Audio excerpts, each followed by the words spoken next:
Yeah, how did that happen? I saw that you've been training with the Dagestan guys. How did that come about? I mean, it's been a couple of years, but it seems like they because is this special because you have the title fight coming up? No, I mean, I got connected with them probably like 5 years ago where I started working with them. And then I did like a full camp with them when I fought Sean Brady in Abu Dhabi. Yeah. And like, honestly, that was like the best time of my life. Not even just training wise, but just like when you're hanging out with them and you're hanging out with, being Muslim, hanging out with those guys, they like level you up spiritually because they're all the same. They're all doing the exact same stuff as you. You all believe the same exact thing. So we're going from training to praying to eating together.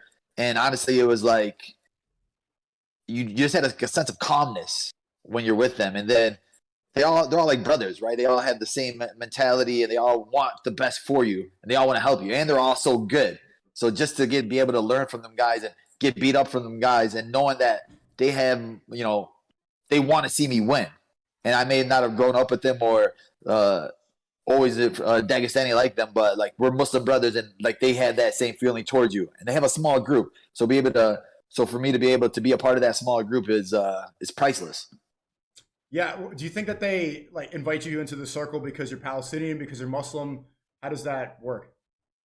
I think it's Muslim, and then it's like once they meet you, then they know that you're about the hard work, right? Because there's a lot of guys that they want to train with Khabib and Islam, and then they'll get that one picture, and then they'll be done, and they will never come back. They'll just be like, "Oh, I got to train with them," because they kill you. It's not an easy practice. It's not like a practice just for clicks, right? You're gonna go in there, you're gonna feel it, and then the next day you have to do it again. You have to do it again, and I think like I earned their respect by coming back for more every single time. And there was no like quitting me at all. And the sessions we had in Abu Dhabi were like the hardest practices I've ever had in my life.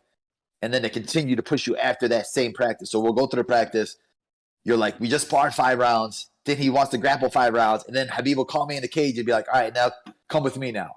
And I'm looking at my coach and we're looking at each other like, bro, I'm like dead. And then Islam will look at me as we're like doing planks or something. He's like, this guy's crazy, man. This guy's crazy. And we're all doing the same exact thing, right? But like, we all have the same mission. It called brotherhood, bro. And yeah, come to Islam. But I think it was just more so out of respect and them knowing that I had the same mindset as them. I'm not gonna quit. There's no give up in me at all. And like, I'm just trying to get better. And I think that they do that. They respected that. And I think from there on, our relationship just built. Yeah, one thing that everybody has to recognize is that with the Dagestani guys, the discipline they have is like incomparable to anything in any other fight camp. But what do you think do you think it's is it something about that area of the world? Is it the Muslim Brotherhood? Is it just their specific discipline? How do you think that the discipline is so strong with them? Because they're practicing Muslim, and that's why they're more disciplined than others. And Muslim are more disciplined from other who are not believing in that, who are not practicing Islam. I mean, I think just you're born into it, right? Just because being Muslim in general, you're born in with the discipline where you have to pray 5 times a day. You can't do this. You have to stay away from that.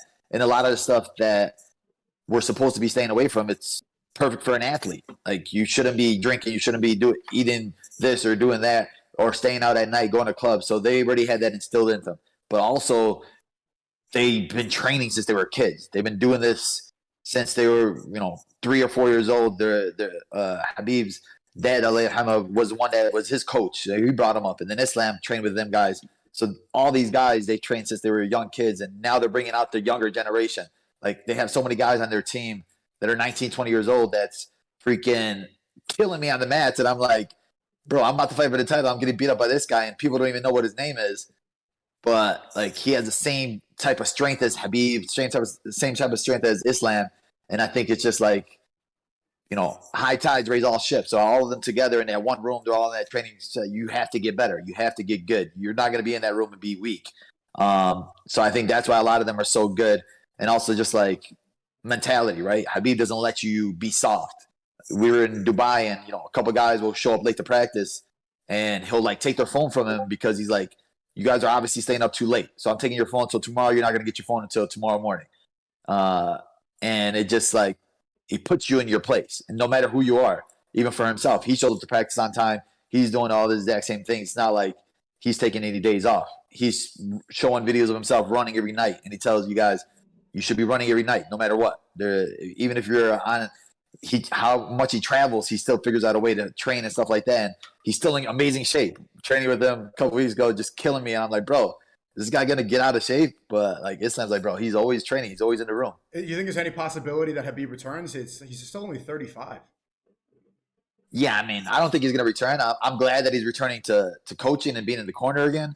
But I don't think he's Oh, gonna return to fighting. I mean, he made that promise to his mom. I think that's more than him than anything because I'm sure the UFC probably offered him millions and millions of dollars, and he makes so much money outside of the UFC. Like he's a smart businessman. He has so many things going on. It's crazy how much traveling this guy does, and I know what? He's a businessman, bro? I didn't know about that. that he showed me he has coffee shops in Dagestan and just like little businesses. He's got a really strong business mindset. When I was in Cali with him, he was just like he'll tell me like the stats for like Starbucks. Like Starbucks makes this much money a year, and this and this. And yeah, I think that he's starting to instill that mindset in all the other guys too. It's like a lot of fighters, your window's so small, Yeah. so you have to figure out what's next, and you have to be smart with your money. And I think that's why a lot of these guys they don't have to fight. They can do something else. They could do this right afterward, and that's why Habib was able to retire undefeated. He wasn't thirsty to fight. He didn't need to keep going because he's comfortable. Yeah, Khabib, Khabib. Yeah. I don't know what is full name. Namagab. Okay, I can't pronounce that name. But yeah, Belal said, well, okay. See you in the next video. Goodbye. I think you are enjoying my clip. And please subscribe the channel if you want. If you don't, no problem. Just watch.